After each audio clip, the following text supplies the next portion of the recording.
আপনি কি জানেন চন্দ্রগ্রহণের পেছনে লুকিয়ে আছে এক আশ্চর্য পৌরাণিক কাহিনী? আজ শুনুন সেই গল্প। অনেক অনেক কাল আগে দেবতা ও অসুরেরা অমৃত পাওয়ার জন্য সমুদ্র মন্থন করেছিলেন। সমুদ্র মন্থনের পর যখন অমৃতের কলস উঠল, তখন দেবতা ও অসুরদের মধ্যে অমৃত নিয়ে বিরোধ শুরু হলো। তখন শ্রীবিষ্ণু মোহিনী রূপ ধারণ করে অমৃত দেবতাদের মধ্যে বিতরণ করতে লাগলেন।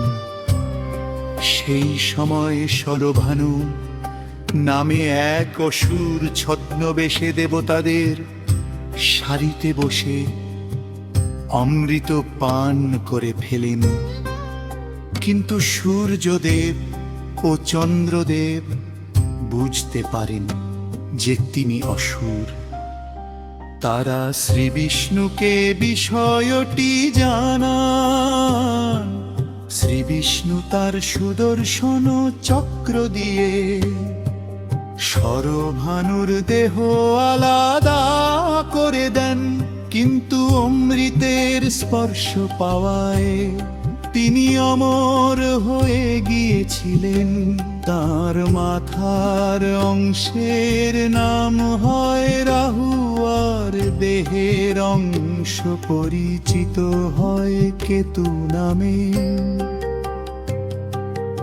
পৌরাণিক কাহিনী অনুযায়ী রাহু সূর্য ও চন্দ্রকে নিজের শত্রু মনে করেন। তাই সময়ে সময়ে তিনি সূর্য বা চন্দ্রকে গ্রাস করতে আসেন। সেই ঘটনা কি হিন্দু পুরাণে সূর্যগ্রহণ ও চন্দ্রগ্রহণের সঙ্গে যুক্ত করা হয়েছে। সাদেই গল্পের শিক্ষা, জীবনে যত বড় শক্তি থাকুক, অন্যায় ও প্রতারণার পথ শেষ পর্যন্ত ভালো ফল দেয় না। সত্য, ভক্তি ও সৎ পথই মানুষের আসল শক্তি। হরে কৃষ্ণ। হায় অন্ধকার যতই কিছুক্ষণের জন্য চাঁদের আলো ঢেকে দিক, আলো আবার ফিরে আসে। তেমনি জীবনের দুঃখ চিরস্থায়ী নয়।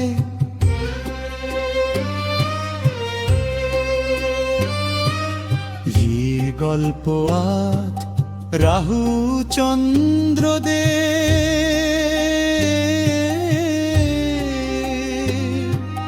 পৌরাণিক কাহিনী অনুযায়ী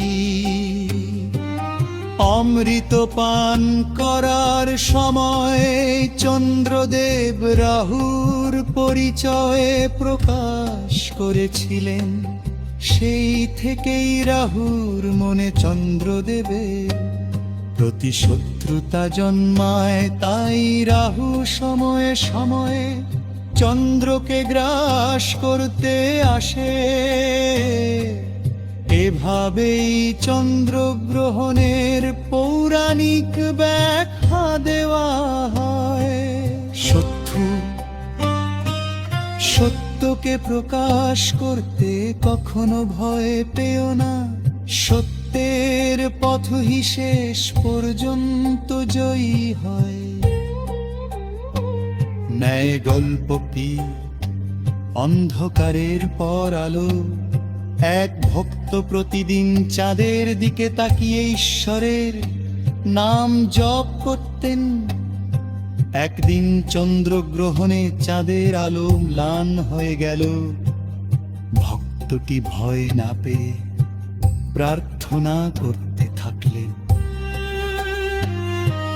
তিনি বললেন, হে প্রভু, চাঁদের আলো যদি কিছুক্ষণের জন্য ঢাকা পড়ে, তবু আমার বিশ্বাস যেন কখনো ঢাকা না পড়ে।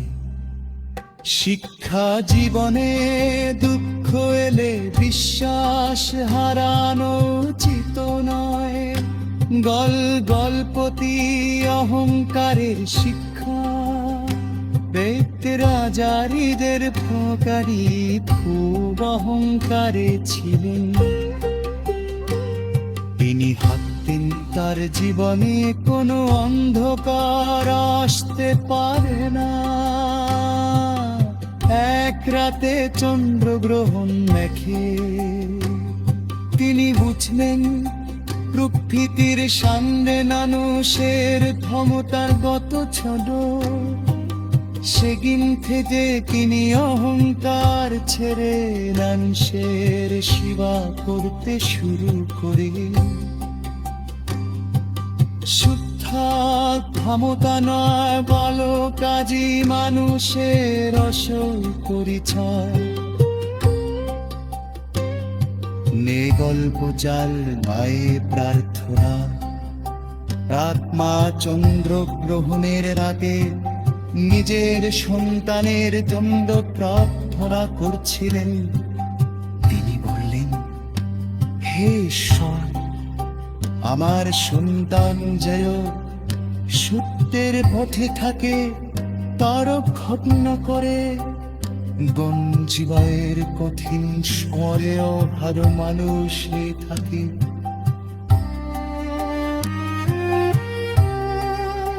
সেই প্রার্থনার নক্ষায় ছিল মায়ের নিঃস্বার্থ ভালোবাসা। শিক্ষা সন্তানের জন্য সবচেয়ে দুরাশীর্বাদ হলো সত্য পাখি জানার শিক্ষা।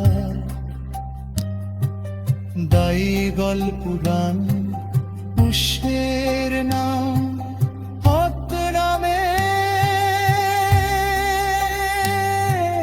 কাণ্ড গ্রহণের এত সময় ভয়েতে গিয়েছিল। তখন একজন বৃদ্ধ বললেন,